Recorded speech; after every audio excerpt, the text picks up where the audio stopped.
It's nice to finally get to use the podium. I've been excited about it for a long time. Hello, trees. Good to be here. I'm just going to get right into it. I have everything I brought into. I realized when I was kind of getting stuff together for tonight that I hadn't done any new writing in a long time. The MA kept me from doing a lot of that. But I just decided to go with things that have been in progress for at least 3 years now. So they're just kind of little snippets. The first one is called Lo-Fi Heroics. That's kind of what I'm naming it right now. It's just a kind of a sequence of very, very short, abstract kind of snippets of, I was trying to work through the whole superhero thing coming back and what that means, and it's very futuristic, dystopian, etc. So I'll just get right into it. I have a little epigram here, just the story put to an end. 1. Endings. They buried him on high, the final tree, the canopy to hold him as they walked away en routes to what they would most certainly try to forget. 2. To start again, and his new metal with no more fear shook, just like the old flesh. 3. Its body was the last thing dropped from their silver shuttles just before, and finally we pinned the writhing thing down just before the air went out around us weightless. The terrible thing. It screamed for its life, exactly as we do. 4. Retreated, something in him decided on its own to turn itself out. Free! The slaves shout. 5. Rain in tiny, slow pink cubes again. The pieces start to fit into the new terrain in tiny, boring, human splashes. 6. Accept this gift of words without air, as trees also have no reason. 7. She never said exactly why we would raise our... I'll start that again. 7. She never said exactly why we raised our last glasses to something, but we did. Puke tipped into a brown scar. 8. Their grandkids telling theirs. We wiped the ash away to read the letters screaming underneath the red warning. Teleporter, out of order. Taxation papers kick around, the street tracking away black and white.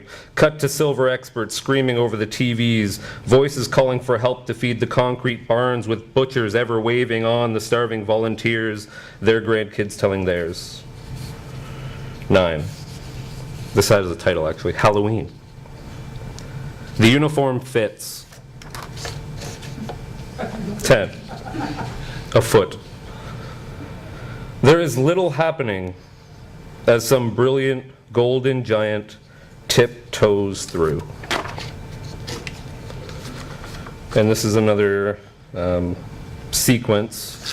It's very kind of short lines, kind of almost similar to what I just read, but this is a fairly old one, and this one actually was published in one of the self-published chapbooks I did, like 25 copies. Anyways, this is called Afterbirth, and I used, I think, almost all of W.H. Auden's Musée des Beaux-Arts for the epigram, which I'll read just because it's great. In Bruegel's Icarus, for instance, how everything turns away quite leisurely from the disaster. The plowman may have heard the splash, the forsaken cry, but for him it was not an important failure.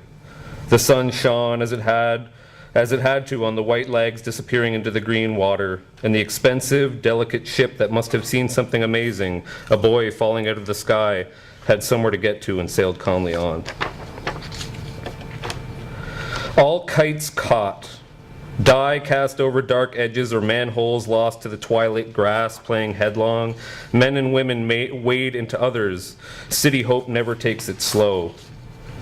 On an old shore dancing, you led me to the spot where you swear your ancestors saw the first tree die. One day, only dancing with arms half in prayer, when a bark from quick mouths of magic stuck it there. We step out into the earth around it uncertain. Stand still.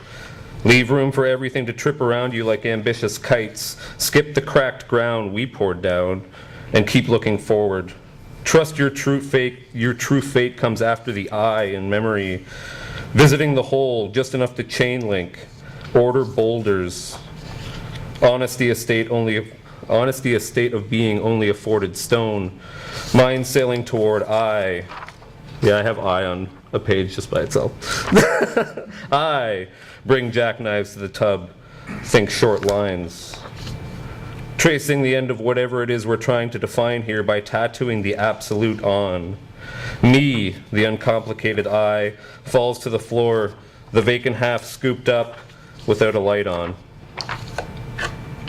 Put myself back together, or it keeps falling, or hope is convinced that it ends. And I just got two little short pieces to finish off. This poem's called Worded Out. Sick maybe of poems, with no hook or hunt, rather in with it like skyscrapers. Make sure the wheel spins, though the on-blow of blood ensures the turn, I suppose, of some crucial crop fading out or field lights from the midnight dugout breaking could never be a poem only. I've hooked into the writhing, some poet says. Here is my report. It must not be read. And my final poem of the night is called Thank You. Good night.